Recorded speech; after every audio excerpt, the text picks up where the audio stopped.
You're not tired. Your body has been speaking. There are 5 warnings. She heard the 5th one. The 5th is the smallest of them. It is the one almost nobody catches. Stay with me for it. I'm going to call her Mira. She's not one person. She is the same story, told to me too many times to be one person. You will know inside a minute whether it is also yours. The spring she took the new job, she planted a garden, 12 feet of it behind the house. By the second spring, she had stopped walking into it. That is the end of the story. Here is how her body tried to tell her 5 times.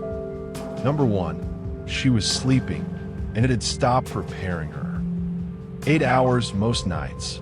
Awake at 3:10 most nights. And by 4 in the afternoon, she felt as though she had not slept at all. In Sweden, this has its own medical name. The National Health Board added exhaustion disorder to their books in 2005, and broken sleep is one of the things a doctor there is required to check for. She told herself it was the season. It was not the season. Number 2, the words started going missing. Not big words. The name of the street she had lived on. What she had walked into the room to fetch. She would sit with a simple form in front of her and read the same line 4 times. Researchers at the Finnish Institute of Occupational Health measured exactly this. In people with burnout, the brain spent more effort on the same small task and moved more slowly from one thought to the next. She thought she was becoming careless. She was not careless. She was running an engine with the fuel light on. Number 3, the flatness came, and it came for the people she loved. Her sister Rosa drove 2 hours with a cutting from their mother's tree and set it in a jar on the sill. Mira said thank you. She felt nothing at all, and then she felt frightened by that. This is the middle of the 3 things the World Health Organization named when it defined burnout in 2019. Not exhaustion, distance. The mind stepping back from what it used to care about. It does not stay at work. It follows you home and sits down at your table. Number 4, when she still did not listen, her body raised its voice. A jaw that ached by lunchtime. A flutter in her chest on an ordinary Tuesday, standing in a car park, carrying nothing heavier than a bag. Sharon Tokayer and her colleagues at Tel Aviv University followed 8,838 healthy employees. Those in the highest 5th for burnout carried a 79% greater risk of heart trouble in the years that followed. That number is not here to frighten you. It is here so you stop calling this nothing. For warnings. For times she said the same sentence to herself. I will rest when this is finished. It was never finished.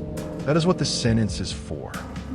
More than 100 years ago, an English naturalist called John Lubbock wrote a line I keep coming back to.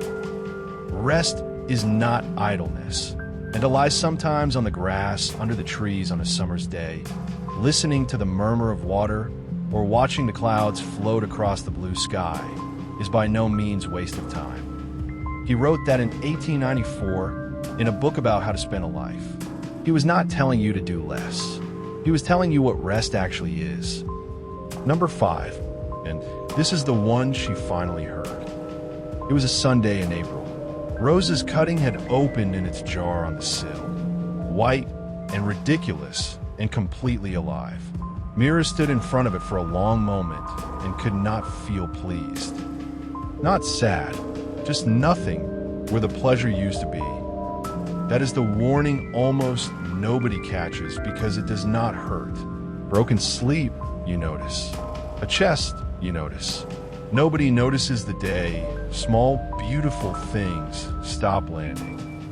Sabine Sinentag at the University of Mannheim has spent years measuring what actually restores a person. It is not the number of free hours. It is whether the mind ever truly leaves. Mira had been at home for hours every evening. She had not been in her own life for a year. And here is where this stops being about her. You have a version of that garden, something you made or chose or planted because it was yours and then quietly stopped going into. You did not decide to. Nobody decides to. It went the way the sleep went, and the words and the flatness, a little at a time, while you were being responsible. So here's the thing to do tonight. It is smaller than you were expecting. Go and stand in it. Whatever yours is. The garden, the balcony, the shelf of books, the corner with a good chair. 60 seconds. Do not tidy it. Do not photograph it. Just be in the place you built for yourself and see whether anything at all comes back. If something does, you have caught the 5th warning early. If nothing does, it is the same warning, and it is only telling you louder. Mira did not leave her job that spring. This is not a story about leaving. She started going out there for 1 minute before work, standing in wet grass in her work shoes, doing nothing useful. It took most of a year for the pleasure to come back. It came back on an ordinary morning over one open flower, and she stood in her own garden and laughed at how small it was. She gave it 1 quiet minute a day. That was the whole beginning. Your body is not turning against you. It has been trying to reach you in the only language it has. 4 of them you are allowed to have missed. The 5th one is tonight. Go and stand in your garden, then sleep. Tomorrow, another minute like this one. The blossom does not need you to be finished.